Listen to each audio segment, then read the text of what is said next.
Bueno, para finalizar con este aspecto de solubilidad de gases, tenemos algunos ejemplos de la vida cotidiana donde eh, se observa cómo uno puede aplicar la ley de Henry, que nos dice que la concentración del gas es proporcional a la presión parcial del mismo. Los ejemplos muy habituales son las bebidas espumantes, por ejemplo, esto sería una cerveza, puede ser una gaseosa, la soda misma, la cual tiene disuelto a alta presión dióxido de carbono. Al aumentar la presión del envasado, naturalmente el dióxido de carbono, que es el gas, aumenta su solubilidad y entonces podemos acumular una cantidad mayor de dióxido de carbono disuelto de la que obtendríamos a presión atmosférica. Ese hecho hace que al destapar la botella, es decir, al disminuir la presión, al ponerla, a someterla a la presión atmosférica, o sea, esto es una P, presión atmosférica, la disminución brusca de la presión hace que, según la ley de Henry, la concentración también sufre una disminución brusca y por lo tanto, en un lapso muy corto, muchas moléculas de gas ahora tienen que abandonar la solución, dada que su solubilidad se ve disminuida bruscamente, y pasar a la fase gaseosa. Esto se traduce en la aparición de muchas burbujas en el seno de la solución que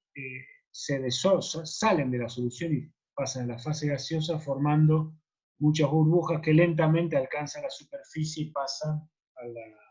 a la fase gaseosa. El análogo a esto ocurre en los buzos. ¿Sí? Acá el efecto de presurización, despresurización o compresión, decompresión es mucho más crítico que abrir, destapar una botella de cerveza o de gaseosa. ¿Por qué? Porque los buzos, antes de hacer la inmersión a varios metros de profundidad, 10 metros o más incluso, donde la presión va aumentando a medida que uno disminuye debido a la columna de agua que soporta el buzo, esto es una presión adicional que se suma a la presión atmosférica, el nitrógeno la pequeña cantidad de nitrógeno que hay en sangre, debido a que nosotros respiramos el aire, que esencialmente tiene 78% de nitrógeno, al bajar la presión aumenta y la cantidad de nitrógeno disuelta en sangre aumenta mucho su solubilidad. Como consecuencia, una de las consecuencias de eso es que los buzos no pueden utilizar en sus tubos para las inmersiones, no pueden utilizar una mezcla de aire porque la cantidad de nitrógeno que aparecería disuelta en sangre sería suficientemente elevada para producir efectos letales. Esa es una consecuencia. La otra consecuencia es que la pequeña cantidad de nitrógeno que ya tienen antes de la inmersión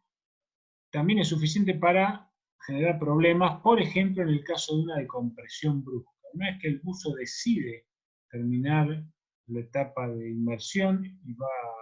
a ascender, no lo puede hacer de cualquier manera ni en un tiempo, eh, demasiado corto. ¿Por qué? Porque si el buzo ascendiera y recuperara la presión atmosférica a una velocidad demasiado grande, no daría tiempo al nitrógeno, que al disminuir la presión en el ascenso disminuye su solubilidad de acuerdo a la ley de Henry, no daría tiempo al nitrógeno a eliminarse de la sangre, formándose, como vimos en el caso de las bebidas espumantes, formándose burbujas de nitrógeno en la sangre que pueden tener efectos mortales, generando trombosis y distintos efectos tremendamente nocivos, eventualmente provocando la muerte. Por lo tanto, el mecanismo de inmersión y digamos, desinmersión en el buceo y que están muy bien ajustados a los tiempos que permiten que el nitrógeno, que se aumenta su solubilidad y luego la disminuye al descender y ascender a la superficie, tenga el tiempo suficiente para ser eliminado nuevamente sin el riesgo de generar burbujas digamos, en las vías de circulación sanguínea del buzo. Por lo tanto, es un aspecto clave y ahí vemos también una aplicación de la ley de Henry directa en la vida cotidiana.